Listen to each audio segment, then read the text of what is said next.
Bickley and Marotta Mornings. Arizona Sports. The local sports leader. Bickley Blast.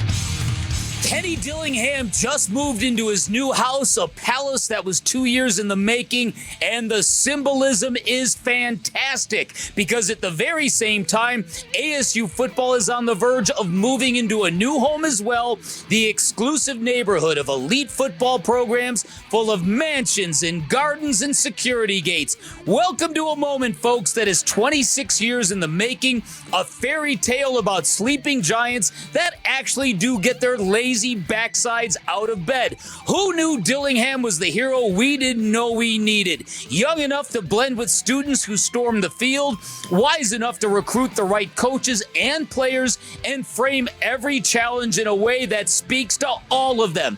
It is nearly impossible for a college football team to overtake a market in a major professional sports town, but it's happening in the Valley, folks. We've lost a hockey team, we've watched the Diamondbacks choke down the stretch, and the Suns and the Cardinals are both under 500, and their fan bases could not be more frustrated. Amid all this rubble and wreckage comes an ASU team that is finally breaking through, a team that is 2 wins away from playing for a national championship. It's proof that dreams do come true in Arizona if you know where to look. I truly don't think we're winning because of me. I truly think we're winning because we hired an unbelievable staff, and then we have unbelievable kids, like very unique kids that are so internally motivated. Does my energy definitely, obviously, if, somebody walks in with a frown on their face every day, like the energy's going to be bad. So of course but I think we recruited kids who have that energy, and they're the ones that create that energy around the program, and I'm just a byproduct of it. That, of course, the voice of Kenny Dillingham. Kenny Dillingham and Steve Sarkisian, they're holding their press conferences now in Atlanta, so it's getting real, folks. We're getting real close to kickoff time. How about Jordan Simone? Tim Ring had a great line he couldn't use because we had to go to break.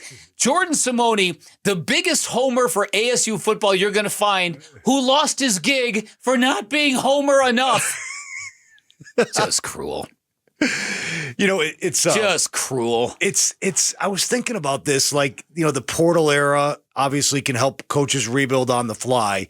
But if you're not a major player in NIL, Bick, you can't win at a high level. These kids cost money now. Yep. And Kenny came into a regime led by Ray Anderson, who famously, I think, went on these airwaves here and said, we're not going to be a player in NIL. Oops. Yeah, we're gonna concentrate on NFL development. Like, oh my God, talk about not reading the landscape that was rapidly changing in the sport. So Kenny had to build a team that's in the final 8 without the NIL resources that his competition had. I mean, you want to compare what Texas is spending on its roster compared to Arizona State? I don't have the numbers, obviously. Nobody does. But I guarantee you, it's night and day. Oh, I guarantee it's not even close. Not even in the same world. No. Millions and millions and millions of separation. Yeah, but you know what? Here's the silver lining in all of that, and the silver lining in all of that is now that Ray Anderson has stepped aside and Graham Rossini has come in, you now get an athletic director who kind of understands the folly of trying to innovate your way to a winning college football program. It's almost borderline offensive that the previous regime, Ray Anderson, Herm Edwards, and even Dr. Michael Crow, who was talked into this idea of bringing a pro football model and hoping for the best. Look, you've got some of the most successful football people in America working for college football programs. This means the world to them. Innovate. You're not gonna backdoor your way to a winning program. No. You have to do what other people do, but do it better. And now they're doing it better. One thing about Graham Rossini that I think is also very applicable in the here and now. So you've got Kenny Dillingham, who has had a lengthy buildup between the Big 12 championship and tomorrow's playoff game. In a different universe, had Graham Rossini not put their money where their mouth was and take care of the coordinators, Kenny might have to be dealing with that right now. in the midst of preparing a team for a college football playoff. You might be dealing with people trying to poach, Marcus Arroyo, Brian Ward, that kind of thing. Them taking care of the coordinators at Kenny's behest. When Kenny said, you want to help me, take care of them first. And they jumped to it. That has allowed him to exhale and just kind of stay in the moment and focus on what's in front of him. And taking care of your staff.